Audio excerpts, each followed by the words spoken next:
नमस्कार, मैं हूं आनंद। आप देख रहे हैं जनवार्ता टाइम्स। नौकरी का प्रलोभन देकर कई छात्रों का किया आर्थिक शोषण। दरअसल मामला खगड़िया जिला के पर्वता प्रखंड के माधवपुर पंचायत का है, जहां गांव के ही हरीश चौधरी एवं उनके मित्र नायगांव निवासी राम सागर चौधरी ने माधवपुर पंचायत निवासी भास्कर सिंह को इंडियन ऑर्डिनेंस फैक्ट्री में नौकरी का झांसा देकर चल एवं अचल संपत्ति को डकार गया। वहीं 1 बीघा जमीन नौकरी दिलाने के प्रलोभन में रजिस्ट्री करवा लिया। नौकरी भी नहीं मिल सकी। चल एवं अचल संपत्ति को वापस करने पर दिखा रहे हैं तेवर। फिलहाल यह जांच का विषय है। आवेदक भास्कर सिंह का कहना है, सामाजिक स्तर पर मैंने संपत्ति वापस करने के आश्वासन पर वर्षों इंतजार किया। मैंने खगड़िया एसपी को लिखित आवेदन दिया, जिसके दबाव में आकर 5,45,000 रुपया पंचनामा पत्र पर वापस कर दिया गया, पर रजिस्ट्री की हुई जमीन अब तक वापस नहीं हुई है, जिसको लेकर आवेदक भास्कर लगातार सरकारी दफ्तर का चक्कर काट रहे हैं। माधवपुर समेत कई अन्य जगहों के छात्रों का कहना है, इन लोगों के संगठित रूप ने कई छात्रों के भविष्य के साथ खिलवाड़ किया है, जिनका 2017-16-17 का मामला है। कह सकते हैं एक तरह से नौकरी के नाम पर झांसा दिया गया है। मामला परबत्ता थाना का है। यह जो मामला है चल अचल संपत्ति को धोखाधड़ी से लिखवा लिया गया है नौकरी के नाम पर। और इन सारे मामले को लेकर आज यह एसपी साहब से मिलने आए हैं। क्या कुछ इनका एसपी साहब ने आश्वासन दिया है, उनसे जरा जानने की कोशिश करते हैं। मेरा नाम भास्कर सिंह उर्फ विनय सिंह है और मेरा घर माधवपुर पंचायत परबत्ता थाना में है स्थित है। और हम आज आज 10 दिन पहले एसपी सर के सामने एक आवेदन दिया था।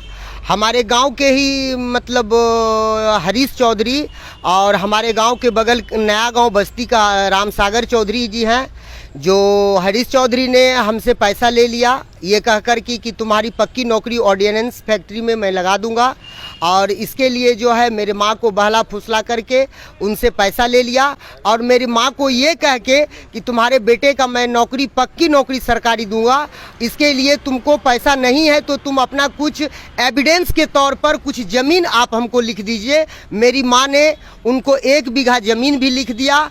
अब ऐसा हुआ कि ना तो वो मुझे नौकरी दे रहा है और ना ही मेरी संपत्ति वापस कर रहा है। इसी आलोक में आज 10 दिन पहले मैंने खगड़िया एसपी को मैंने एक आवेदन और एक ज्ञापन सौंपा और उनके आलोक में पैसा तो मेरा रिकवर हो गया, लेकिन संपत्ति लौटाने की अभी तक कोई बात नहीं चल रहा है। आज मैं इसी संदर्भ में एसपी सर से मिलने आया था।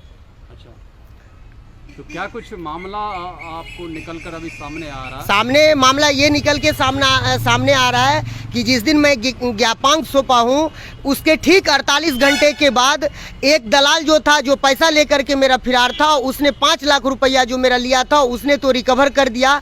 अब हमारा ज़मीन है। अब देखना लाजमी ये होगा कि हमारे एसपी महोदय हमको कहाँ तक ज़मीन हासिल करवा सकते हैं। इस सिलसिले में और भी जो पदाधिकारी हैं जमीन संबंधित, उनसे भी मुलाकात वगैरह उनसे सारी आदमी से मैंने मुलाकात किया। उनका कहना हुआ कि एसपी सर को आपने आवेदन दिया है, अभी फिलहाल वो ही इस मैटर को देख सकते हैं। अगर वो संबंधित कार्यालय या संबंधित पदाधिकारी को निर्देश करेंगे तो फिर मैं इस कवाला के लिए आगे तत्पर रहूँगा। जो जमीन आपका लिखवाया गया था जी, क्या वह कागजी तौर पर लिखवाया गया था या मौखिक तौर पर है? जी नहीं, जो एक कागजी तौर पे लिखवाया गया है, वो सेल डीड करवा लिया है मेरे माँ से, यह कह के कि बेटा का जब नौकरी हो जाएगा, वो कमाने लगेगा तो उतना पैसा आप हमको दे दीजिएगा, उसके बाद मैं ज़मीन पुनः उनको वापस कर दूंगा, आपको वापस कर दूंगा।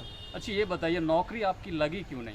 लगी इसलिए नहीं कि वो फर्जी ज्वाइनिंग था। ये लोग एक बहुत बड़ा गैंगवार है। हमारे पर्वता क्षेत्र से लगभग करोड़ों रुपए का तहसीली करके और वो यहाँ से फरार रहता है। कभी गांव रहता है, कभी बेंगलोर रहता है, कभी मुंबई रहता है, कभी दिल्ली रहता है। इस तरीके से वो गाँव से फरार रहता है और आए दिन उसके घर पर बहुत सारे कैंडिडेट जाते हैं, लेकिन वो मिलता नहीं है सर।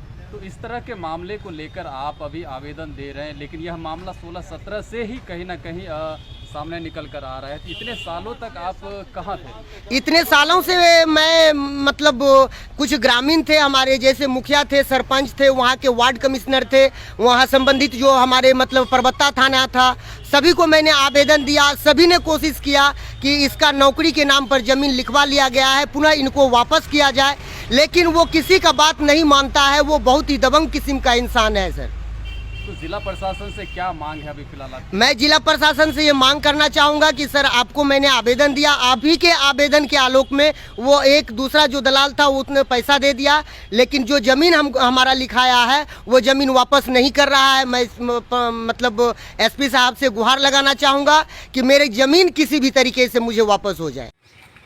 क्या शुभ नाम है? मेरा नाम प्रदीप कुमार हुआ, पिता का नाम माखन दास हुआ। मेरा घर माधापुर पड़ता है।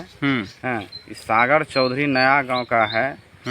उसके साथ में एक मुन्ना सिंह भी, मुन्ना डॉक्टर है, वो पसराहा का है, कहाँ का है पता नहीं, मगर वो नया गांव में अपना ड्यूटी करता है।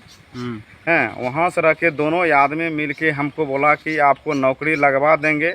इस नौकरी के बारे में 2018 में वो बोला था कि आपको नौकरी लगवा देंगे। उस समय जो बिहार पुलिस का भी कुछ हिस्सा निकला था, बोला कि आप इतना हमको यानी कि 1 लाख रुपया दीजिए, हम आपको नौकरी लगवा देंगे और उसके बाद जो है आपका नौकरी करते रहिएगा। उसके बाद हमको वो पैसा ले लिया, बैंक भेज दिया हमको हैदराबाद।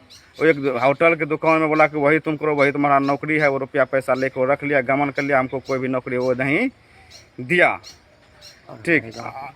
और मेरे गाँव का जो है विनय सिंह है, वो उससे भी रुपया पैसा वो सागर चौधरी लिया गया।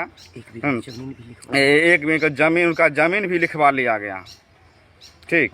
और उसके बाद वो मेरे गांव का ही एक हरी सिंह है, वो भी इसी तरीक़ा से उसके साथ किया, विनय सिंह के साथ। उससे भी जो है वो कुछ रुपया पैसा ले लिया था। फिर वो केस वगैरह किया तो वो रुपया रिटर्न कर दिया गया। अरे अभी तक सागर चौधरी उसका रुपया नहीं रिटर्न किया है, न उनका ज़मीन वापस किया है, और रुपया लेके उससे बहुत कुछ उल्टा पुल्टा बतियाता है। और मेरे भी साथ भी उल्टा पुल्टा बतियाता है और रुपया पैसा देने के लिए नाम नहीं ले रहा है। और डॉक्टर मुन्ना भी है, वो भी नहीं, दोनों आदमी मिलके मेरे पास उनका कुछ लिखित है। हाँ। और जो सैकड़ों लड़का के साथ वो पूरा गद्दारी काम इसी तरीक़ा से किया है, इसी तरीक़ा से वो बिजनेस वो चला रहा है। करोड़ों अरबों का जो है रुपया पैसा वो ठग बैठा हुआ है, सब उसके पास रुपया पैसा मांगने के लिए जाता है, वो मारने के लिए दौड़ता है, और मोबाइल वो अपना बंद रखता है, और वो भेंट कहीं किसी को नहीं देता है।